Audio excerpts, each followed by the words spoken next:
Hi, everyone, and welcome to today's webinar, where we're going to be talking to some esteemed members of the McMaster University team about their journey to use Case IQ for investigation management. So really excited to have everybody on our webinar today. So I'll start with just doing some quick housekeeping items. First of all, this session is going to be recorded, so you don't have to worry about taking copious notes and so on. It will you'll be able to get the recording after. Happy to do that for you. But if you look at the bottom of your screen, you'll see a little paperclip icon. And that gives you access to a number of resources we've gathered that sort of build on what we're going to be talking about today. So please take advantage of those resources. The other thing is, for questions, please feel free to ask questions anytime during the session. You can do that by looking to the little question mark icon. Submit your question, type it in, and we'll be reviewing those questions throughout the session. And we'll try to answer them in the session if we can. If we can't get to them during the session itself, we'll follow up with you after and answer that question as we go. So really excited to have everybody here today. Thanks for joining. I'll start by introducing our esteemed panel here. And maybe I'll start from right to left. So first of all, from Case IQ, we've got Barry Johnson Jr. Barry is a customer success manager here. He's been with us for about a year now. Barry has a really extensive career and experience in investigation and case management. He had about 8 years of law enforcement experience, about 12 years of managing, conducting financial crime, corporate security, employment relations investigations. And he also spent about 12 years at a case management company like Case IQ. So Barry's got a wealth of experience that he brings to bear every day on behalf of his clients, including McMaster. So we're going to be hearing from Barry today about some of those experiences. So Barry, thanks so much for joining here today. Really appreciate you helping out here. Oh, my pleasure. Great.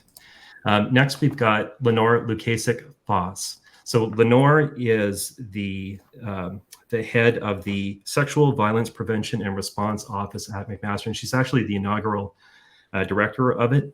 She's worked in the anti-gender-based violence field for over 30 years.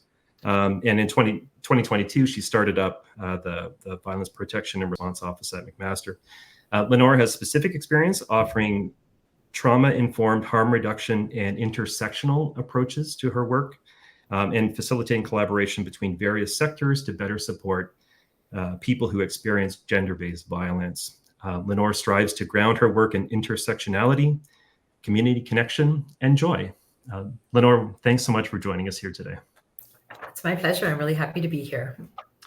Great. And our last panel member is Pat Suleiman. Pat is a human rights lawyer, and she's experienced in managing human rights and accessibility-related matters in the post-secondary sector.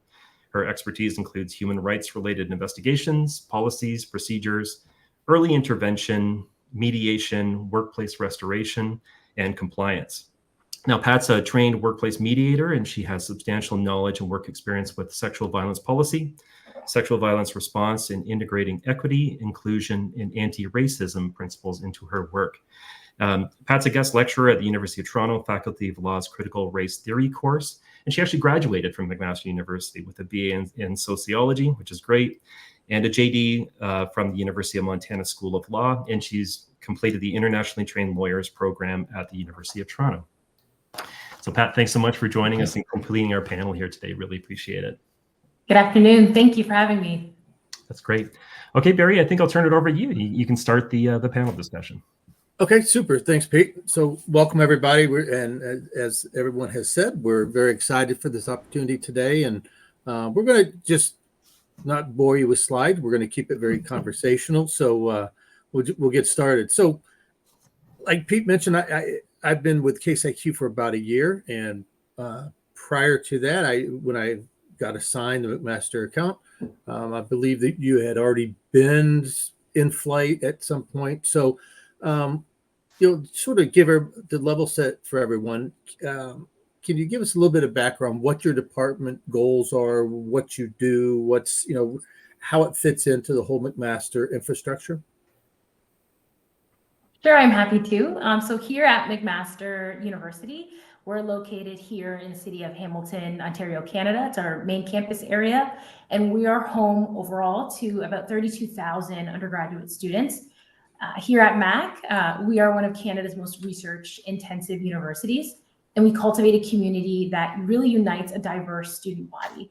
We have a strong culture of collaboration here, and partnership is really reflected overall in our areas across the university, and that helps support our transformative change.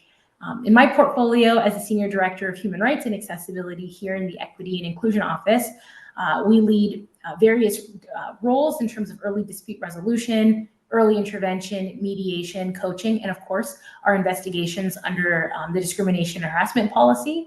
We play a central role in facilitating resolution, whether they're complaints or concerns related to discrimination or harassment, as well as gender-based sexual violence under Lenore's portfolio.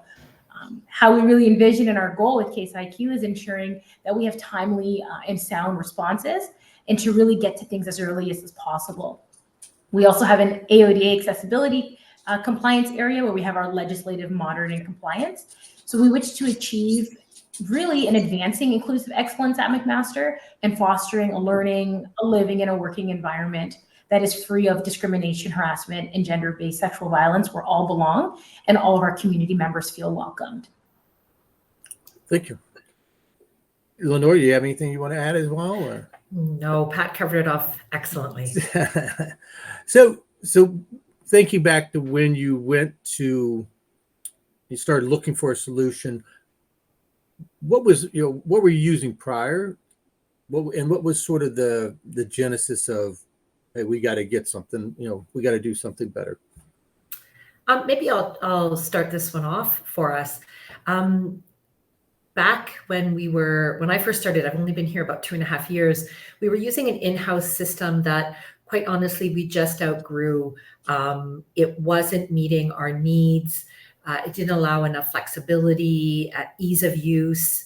It really, it was, I think we started to realize at that time, we were welcoming students back to campus from being at home during the COVID times, and folks were coming through our doors, so they were coming in larger numbers, and the situations were more complex.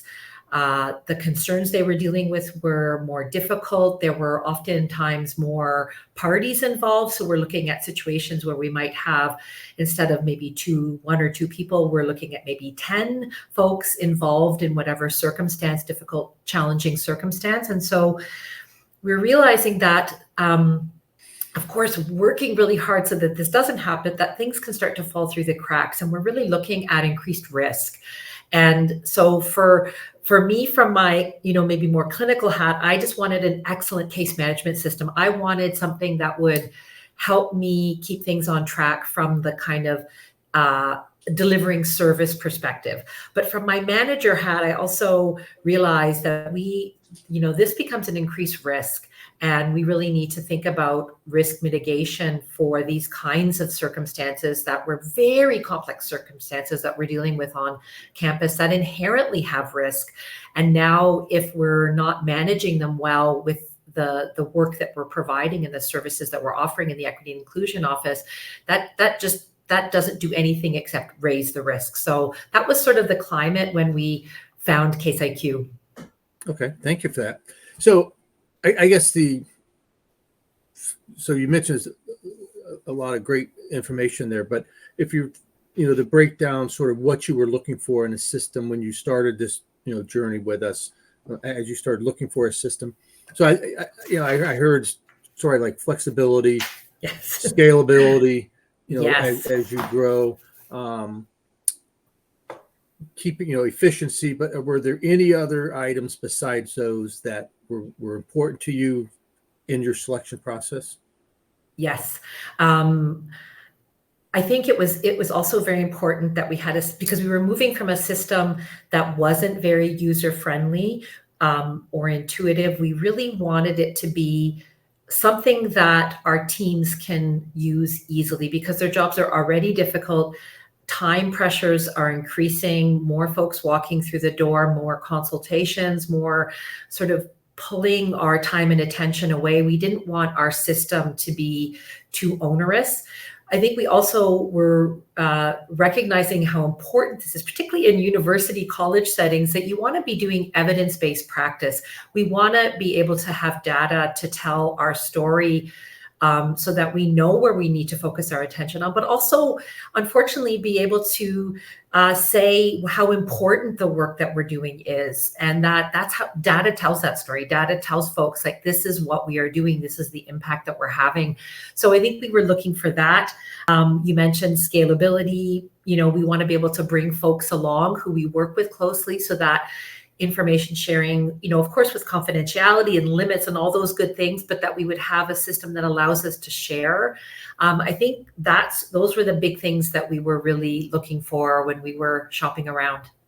That's great. And Lenore, just to interject, we've launched a poll to ask the audience what's on their mind in terms of what features of a platform are important to them. So we'll gather input from the audience, and then we'll see. We'll circle back with you, and we'll let you know how the audience responses are similar to yours.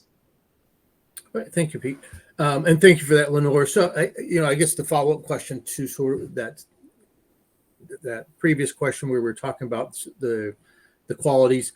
So when you decided to go with Case IQ, were there certain characteristics that Case IQ offered that stood out from amongst the competitors that you were looking at? Were there any? Yes, and I just will mention that I was around during the selection process. I feel like I'm leaving Pat out. Pat, please feel free to jump in, but Pat started after we made our selection for Case IQ, but has been instrumental in this journey together with us doing this work.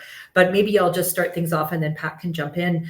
I think when we saw the demonstrations, we realized we're needing to use Case IQ for different functionality within the Equity and Inclusion Office, that we had different needs, and we were really concerned about wanting to have all of our team members have a system that met their needs, as opposed to having to work really hard to fit a square peg into a circle hole. So I probably got that illusion wrong. So I think for us, it was about having the right needs being met, being able to meet a variety of options in our office. And I think we could imagine it was very easy working with your folks early on to just understand what it would look like on the ground and how it would fit in our office. It seemed very clear. And we did poke around and speak to other folks who were using the system and had just heard good experiences. And so we could imagine that it would really meet our needs. Great. Thank you for that. Pat, did you have anything that you wanted to add? Or? Thanks so much, Lenore. Thanks, Barry. As Lenore mentioned, I joined the team in December of 2022. So I've been here for about a year and 10 months. And I was very lucky when I joined, I think about a week or so before the university, in terms of the EIO, signed on to Case IQ. And coming from another post-secondary sector, and also coming from the legal profession, a case management system makes a very big difference in effective management of files, also ensuring that we have services that are woven with care, when we can track and collect disaggregated data. So I can just share, when I was applying and getting into this position and having my one-on-one meetings with different senior leaders at the institution, one of my main questions was, do we have a case management system? And hearing yes was probably one of the top things to decide on why I would join McMaster. I've been very happy here. It's great to be back in what I consider home as a proud Hamiltonian and McMaster alumnus, but it makes a very big difference coming in to an institution that already has a system, and then joining that team in December and then going live on the platform that July. It's been a great journey. Thank you. Awesome. Thank you for that. So, when you and I started working, Pat, as we started working together, both sort of coming to our companies or university near the same time, but you and I have been working, hand in hand since then. So now that you're on the system, and not so much from this, from the system standpoint, but from a McMaster standpoint, how have you found the system working for you and your team? What has your experience been, using the system and in handling the various challenges that you have on campus? I would say it's been a very positive experience. Coming into this last academic year, it's been a higher consultation volume for our teams. So having a case management system, the timing couldn't have been perfect enough given the significant increase. And when we say significant increase, Lenore and I, along with our vice provost, will be reporting to the Senate and board this year of our statistics that will be publicly available on our website, but it's beyond doubled, I would say, at this point to what the volume was the academic year before.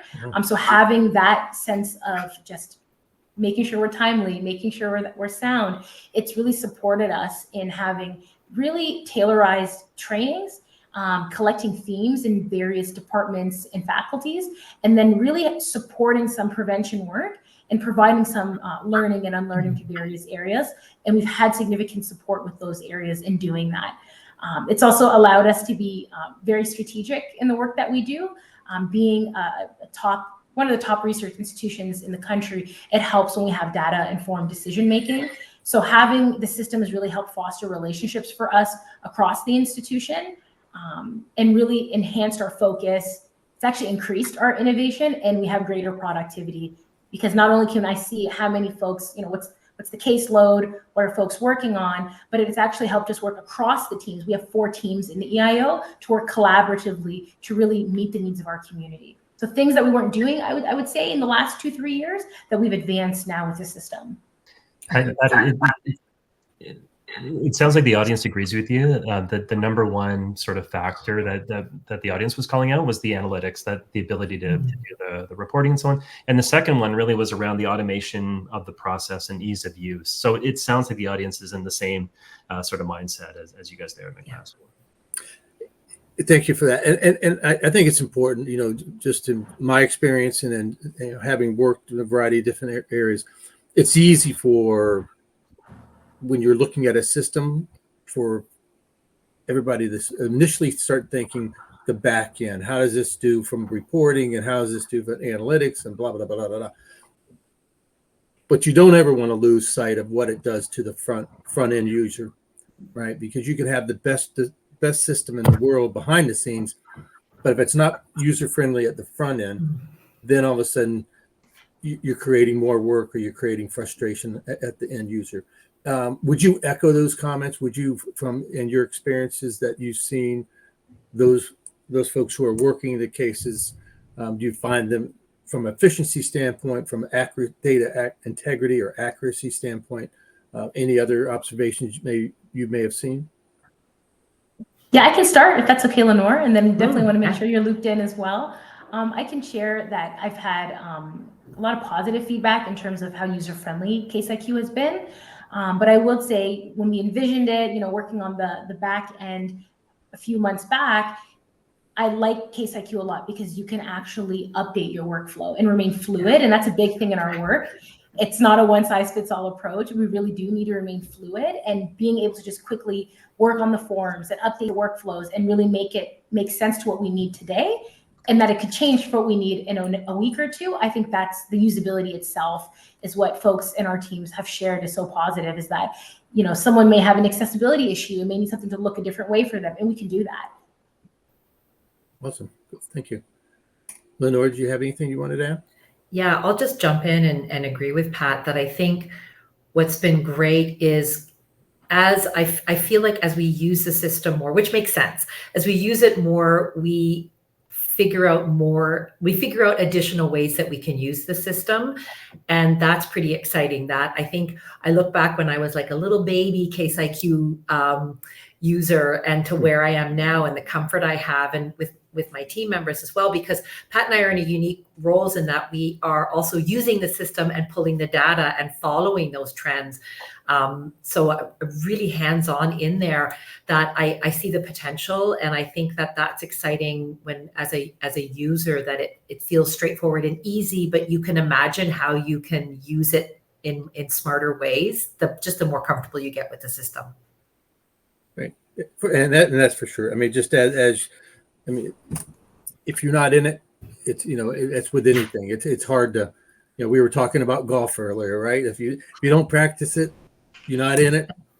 It's going to be tough to be successful with it. So thank you for that.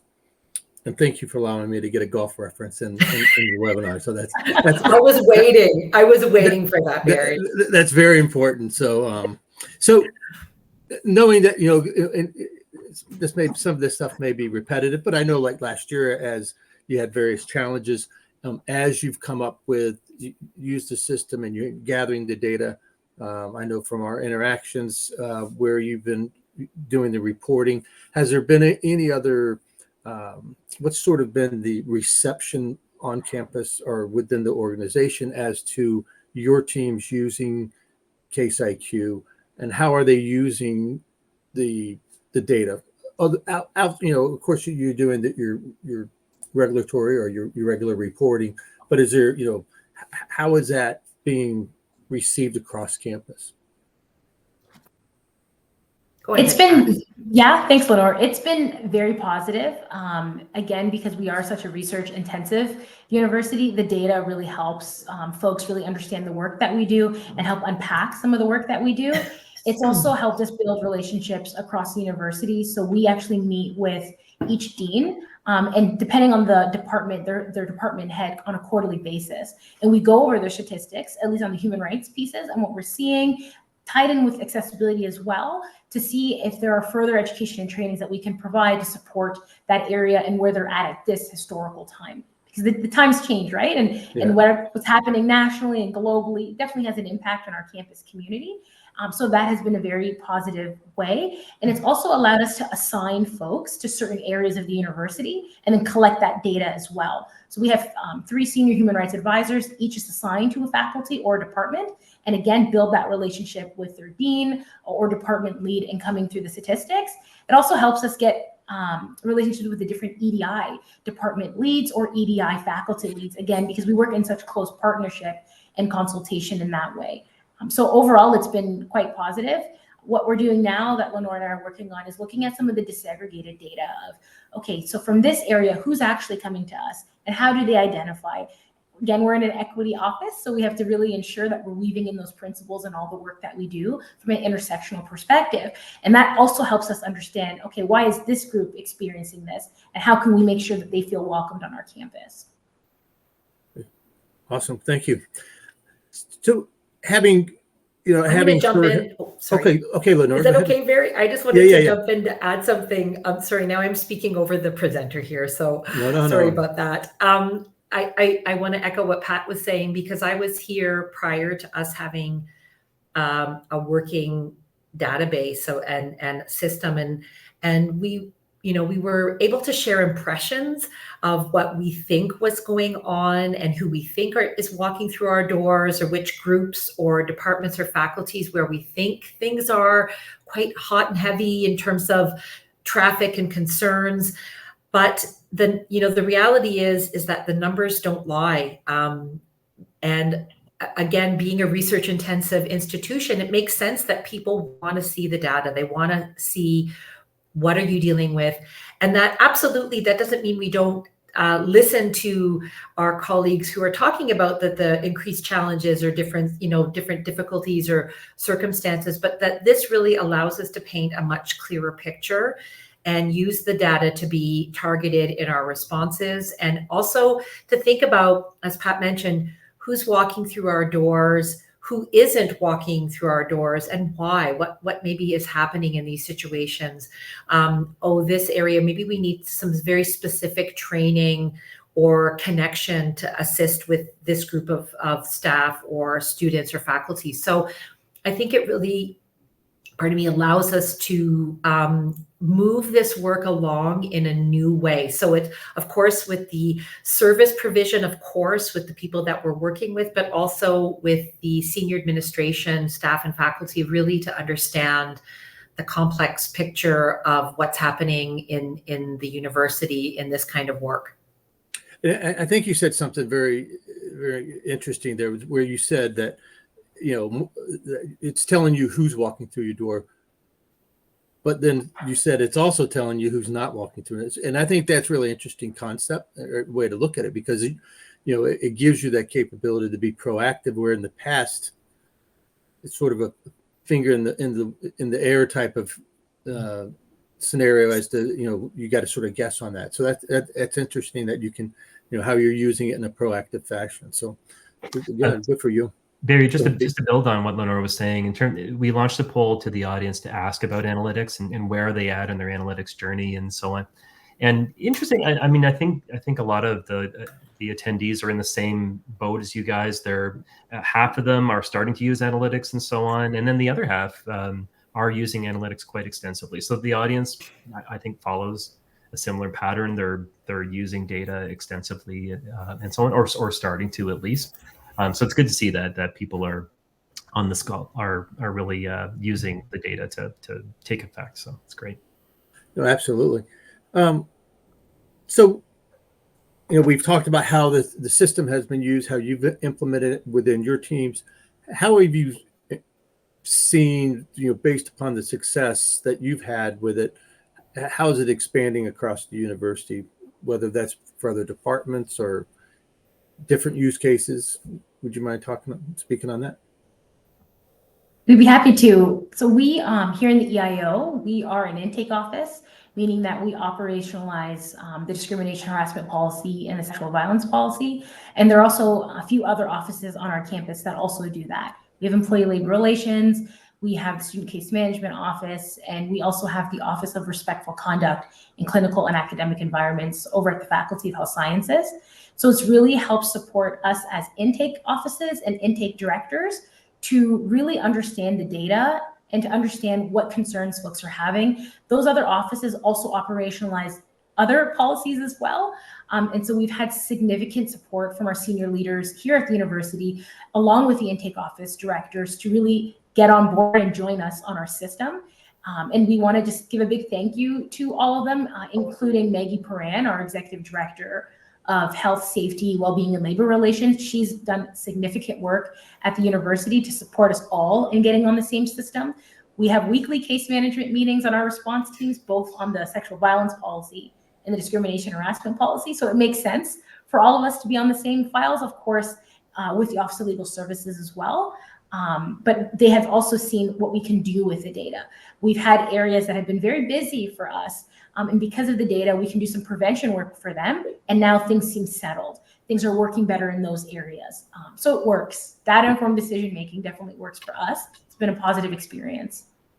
And Pat, there was a question from the audience about just how different areas of the university, like HR, security, health and safety, and so on, can work together if that's possible. And do they have their own systems, or can they work together and so on? So it sounds like your experience is you've been grabbing people together and trying to take care of everybody's needs. Is that right? Yes, absolutely. Lenore, is there a few things you wanted to add? I'm sure I missed things. No, you were great as usual. I just will add that I think it's possible, even though you have unique needs across the institution, and you're going to have places where we won't share, right? We want to ensure privacy and confidentiality of the different functions across the university and college situations and workplace situations. But I think there are many places where we do overlap, and having a system that allows us to communicate a bit better and to track things. I think in the pre-Case IQ days for me, I was having to ensure that my own personal files were updated and information was clear. My communication with the folks who are walking through our door, make sure that was clear. Update colleagues in the other intake offices, make sure things are happening for the response team, update our complaints file. Like, honestly, I just felt like I did a lot of time doing the same thing. But it was, important to keep those wheels turning. And I think this allows us to have a central place and to ensure that things are on track for our service provision, but also for communication and ensuring that things aren't falling through the cracks or having unnecessary delays, because some of these particularly complaints are very complex and have to go through many hands. And I think they can get stalled unless you have a system helping you stay keeping the wheels moving and keeping everybody involved on track. That's super, yes. And just sort of going back to that question and where you've sort of echoed it by having all these different entities on there, and the ability to we using the permissions, we can segregate that data. We can segregate what people see, what people can do. So that sort of goes hand in hand with not only the question, but but your responses were. So thank you. I guess what's next for the team, and I know it as having worked with you and understanding your business, I think we're sort of past the year mark, and we're to the point where we've got you in a good spot, understanding you're becoming extremely self-sufficient on the system. What's next? Do you feel for your teams, and how do you see using Case IQ for that? Maybe I'll kick things off for this one. I think I know for us trying to really fine tune the system, like now we're heading into getting really fancy with it and looking at what pieces of data might be missing, and how can we at the front end ensure that we're asking the right questions or capturing the right information so that we can start to tell that particular story. So for me, it's about fine tuning the workflows, the forms, getting smarter about how we're using the system. And I think as well for us in the university, because as Pat mentioned, we are so excited that we're expanding our Case IQ system outwards to the other intake offices.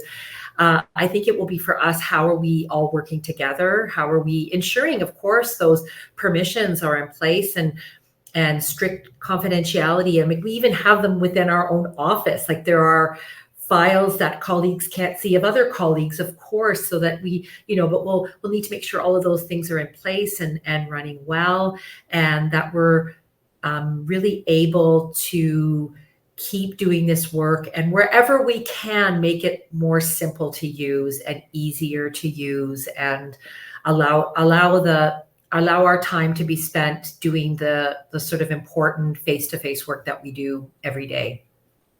Okay.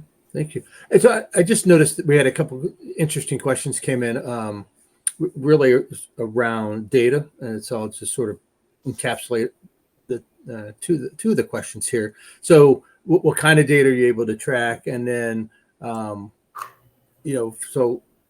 from a Case IQ standpoint, if the data is available, we'll be able to track that. So as long as there's the way that the data gets in, whether that's through some sort of feed or API, we're able to, we can track that information. We can track anything that's manually entered by the reporters or the investigator. But the other question came in was talking about how, and I think, Pat, you had mentioned it earlier about the workflows being able to be fluid, be able to change those workflows and the forms. So the question was, can you walk us through how you use Case IQ for case management from start to end of a case? And what are the features you find to have the biggest impact for that? So one of you want to? Sure. Do you want to take a step first, Pat, or do you want me to go? You can go ahead, no problem. Okay, sure. Maybe I will take it sounds like the data one. Maybe I'll do the case management one, because I want to be clear for folks out there that we're not just using it for complaints and investigations. Like that's a very, very small part of our work in the Equity Inclusion Office, that the bulk of our work is consultations, disclosures, sort of your day-to-day interactions with community as you do the EDIA work on campus. So what it might look like is someone comes and maybe we'll start with a faculty member reaches out because someone has disclosed a concerning situation and they want to get some guidance around how to deal with this gender-based violence situation. So I will set up a meeting. I can communicate with that person through my Case IQ email so that it has a record of all of our interactions. So I don't even have to download it. I can kind of do it within the system. I can schedule appointments. I can keep any notes and then follow up. And then I have like a little to-do section, and that when I log in, it will remind me of the due dates of when I said I was going to do certain tasks or follow up and answer questions for that individual. So for me, it becomes the one-stop shop for record keeping. So just, of course, for risk management and for making sure that we're checking all the boxes and doing all those good things, but just also from dealing with humans and caring about this work, that we're being timely, that we're following up when we said we would follow up, that we're, providing the highest excellence and quality service that we can. And so and then, I'll kind of walk through all those steps, make sure all my information is there. And then it helps me feel at ease to know that if something comes up again around this similar situation, that I have this file, I'm not digging through strange, disorganized files all over the place, even if it's on the computer, like it's in one spot. And that's, for me, what is great. And then I can also link that with other work that maybe I'm doing. So maybe another case comes up with that individual, and I can create linkages within Case IQ that really help me quickly see if we're starting to have patterns around an individual or department, etc. So for me, that's like, I use Case IQ every single day. And if I don't, then it's more work, because I like to make sure I'm keeping on top of it. That's great. Thank you. Pat, did you want to add anything? I agree with everything Lenore shared. I think the only thing I would add is I also try to track the education and training pieces that we put in. So that way I can see some of the themes in the different areas. If we provided sessions to support an issue to help prevent certain human rights related or gender-based violence issues. And then I know if someone's just making a request of, well, Pat, can you folks do training? I can look at the data. When was the last time this area got trained? Okay, what are the concerns that I'm getting from this area? Or like Lenore mentioned earlier, I may not get any concerns from this area, and maybe we do want to go over there to make sure they at least know our office and that we can come for supports. So I would say overall, it's great. What I really appreciate the most is the fluidity of it, that you can make changes really in the moment and just refresh your page. You're not putting a ticket in and waiting a couple days, now having a whole docket getting filled of things that you haven't put in. So for me, it's really the efficiency. Having such a busy, we have over 30,000 students, over 10,000 employees, I'm sure. I double checked that stat. I'm not sure on the employee piece. But when you're a large institution, you really need to be efficient in the work that you're doing. So it helps. Oh, absolutely. So I think that, I think, and we thank you for being on the call today and telling your story. I think it'd be interesting to hear from you. What, if you were to give, say, 3 tips to those on the phone or those on the call, that may be in the same situation you were a year and a half ago, where you're looking for a system and they want to set up a similar program, or they're setting up their own program. What would be the 3 to 4 tips you might have for them that they could take away from today and consider as they start their journey? Do you want me to just jump in first, Pat? Sure. Okay. I think I've had lots of thoughts about this. I think the most important thing to remember is that it's going to be a little bit of short-term pain for long-term gain, in that you're going to have to spend some time to get the system working for you correctly and actually start using the system. And you can mitigate some of that time by considering a project manager. We weren't able to have a project manager guide us in that. Many people do. That is a great thing to do. But sometimes time and money mean that you can't do that. So, and in other ways, I think it's sometimes very valuable that Pat and I have had to be as involved as we are, because I think we really understand the system. I want to say really well. I think Pat knows it really well, but I think that us being involved and getting our hands dirty and helping to build it really mean that we are very knowledgeable. So I think it's just reminding yourself that you're going to have to set aside time. You're going to have to help whoever you report to know that this really important project, which is so key for risk management and excellent service, will take some of your time. And that is good because then it will take less of your time and that you will have more time at the other end. So I think it's just recognizing that it's an arc and that, I would remind myself that it's like a marathon, not a sprint. You're going to have to like slowly do that work, but then it is so amazing. Then you are sprinting. So that would be my big advice. And also to just dive in, start using it. I would watch all those demonstrations and they would kind of make sense. And I have experience with previous databases, so I was comfortable with that. But I think you just have to start using it and then you really get it. And then you can see how the system is going to start working for you. So don't be afraid to play around. Okay, thank you. And I think I'll just add that I know when you were talking about diving in and setting the time aside, I think the important piece there too is that by doing that, to your point that it's going to save you time in the end, but it's also going to, I think, give you a higher quality of output because absolutely you know your system, you know your processes, you know your university. So now, not only do you're just not working from some template saying this, these questions. These are real live values to you. So you can take these and you can put them in. You can now make sense of the analytics and know where you want to take it. So that's a great point. Pat, you started to say something? Were you going to add something? I would just add, and I agree with everything Lenore shared. I think in terms of tips, it really depends. For folks in the audience today, what are you looking for in terms of your strategic plan in your portfolio? What are your deliverables? And really, what's your mission statement and values at your institution? I think for us, again, I was very lucky coming into McMaster that they already signed on when I joined. But I think for us, it's really about making sure that we're strategic in the work that we're doing. And that we are data informed in the decisions that we're making, because we can't say yes to everything. As leaders, we can't do that to our teams. It's an unreasonable expectation. So we have to be strategic in what we say yes to, and really strategic in what we say no to.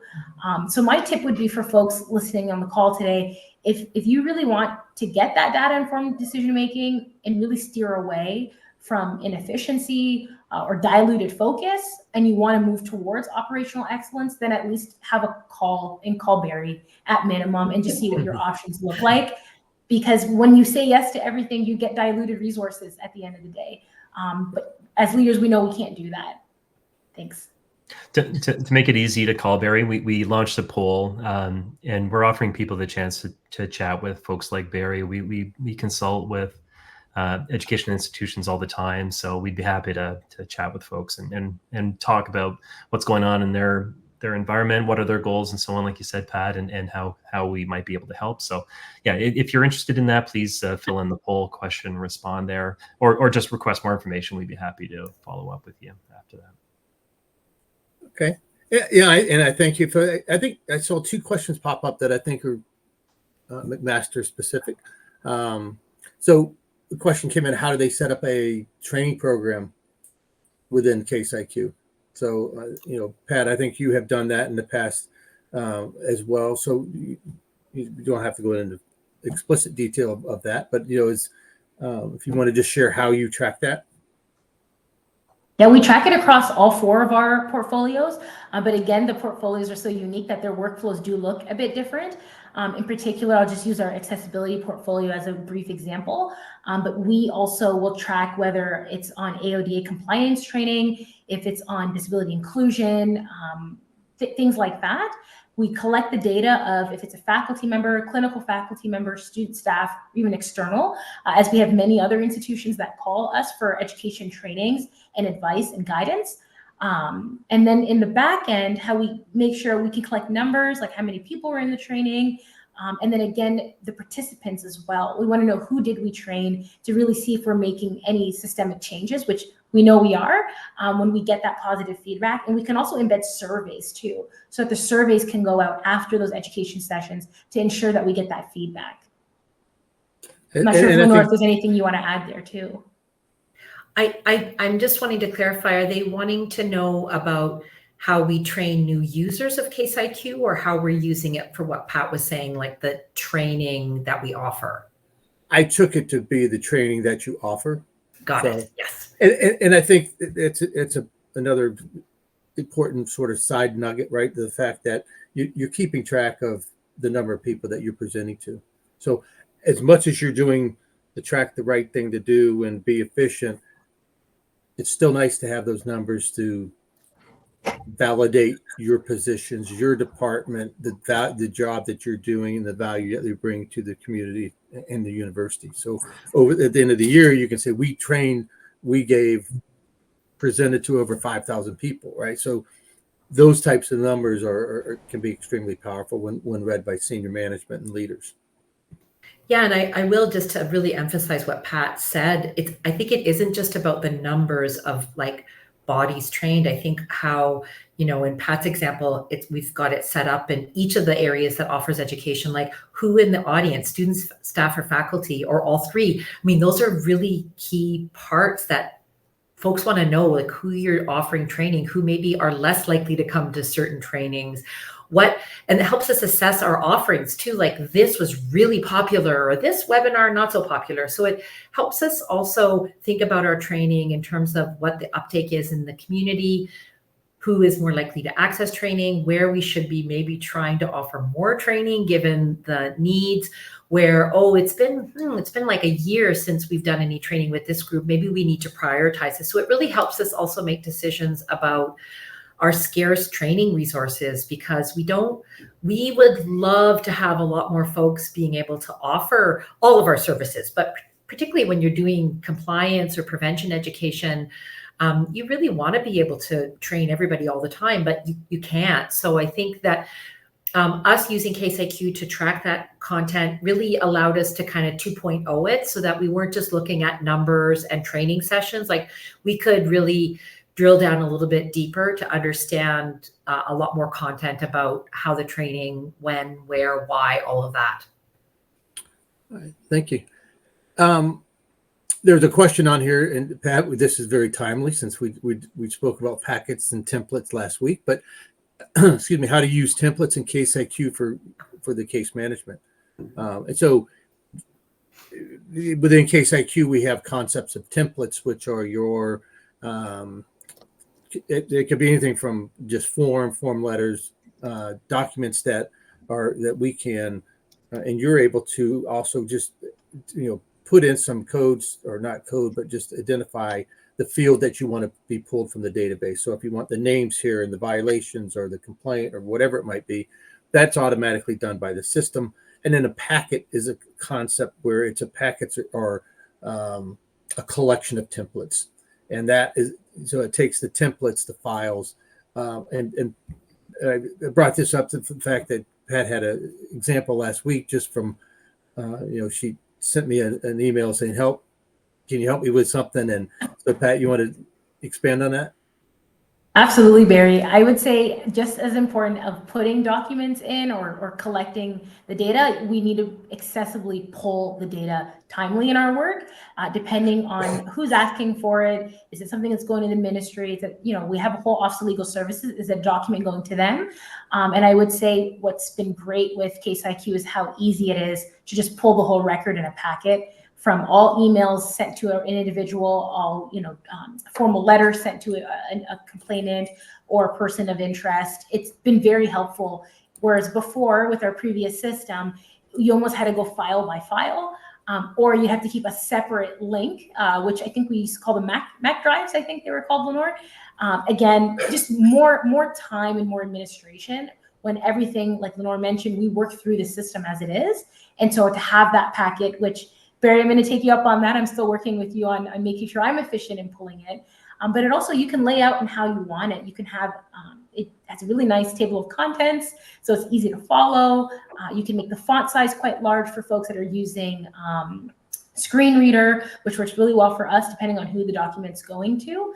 But I would say just for me and our teams, as important it is to ensure that we're putting in the data of, okay, got this consultation today, this file. People can go to different reports and file different notices or applications. So it's important for us to have that record. And we keep those records for 7 years in our system. So we've been on the system since now July 2023. So we'll have to, I think, in envisioning, as Lenore mentioned earlier, where we want to take the system is knowing when we no longer need the data in there and when we can start pulling after the 7 years. Right. Great. Thank you. So I think our last question that we'll have time to answer or to address will be, so how flexible is the system to being adapted after it's already launched? If we decide to launch the system in a more simple format to get started with tracking, can it be adapted over time to make it more complex? And I think this is a very, again, timely question for McMaster, because I know when I first came in, we've worked together to change the workflow, change the form. So maybe that's something one of you would like to speak on as well. Yeah, I'm happy to jump in first. It's absolutely easy to do that. And I would say that you're probably to some degree going to start using it one way. And then after you've used it for a while, switch up your use, because it is going to flow and adapt to the way you're using it and your own growth in your programs. And I would say that we have already made changes to our workflows. We made changes to our permissions. We, envisioned it one way and then, oh my gosh, that was annoying. That's not helpful. We thought this was going to work really well this way, but actually it's taking more time. So we had to do many of those on the fly switches, and they were I would say that that's been the greatest part, Barry, working with you and your team, is the quick way that we can make those changes. And the fact that I understand the system enough to understand that we can do certain things. So I would say that it's very customizable and grows with you. And I look forward to getting better at using it and making it work better for me as I learn more about it. So I think that that's the really great part. Well, thank you. So Pete, I'll hand it back over to you. Lenore, Pat, thank you, and I enjoyed this. So I hope the audience did as well. Thank you. Thanks for having us. Yeah, thanks so much, guys. I can't thank you enough for all your input. To let the folks on the webinar know, if there are still outstanding questions that we haven't answered, we'll follow up with you after the session. There's some specific questions that I think we can help you out with. Again, if you're interested in learning more about Case IQ, you can go to our website. We've got an extensive resource center there where you can access a whole bunch of resources on case management, investigation, best practices, and so on. Again, if you want to get in touch with us, please feel free to reach out and meet with experts like Barry, who can help walk through what's going on in your current investigation program and suggest ways that it could be improved. So we're happy to do that with you. But again, thanks so much to Barry, but mostly to Pat and Lenore for your expertise today. Really appreciate you guys sharing your story. It's been great. Thank you so much for having us. Okay, thanks everybody. Have a great day. Thanks so much. Thank you. Thanks. Bye. Bye-bye.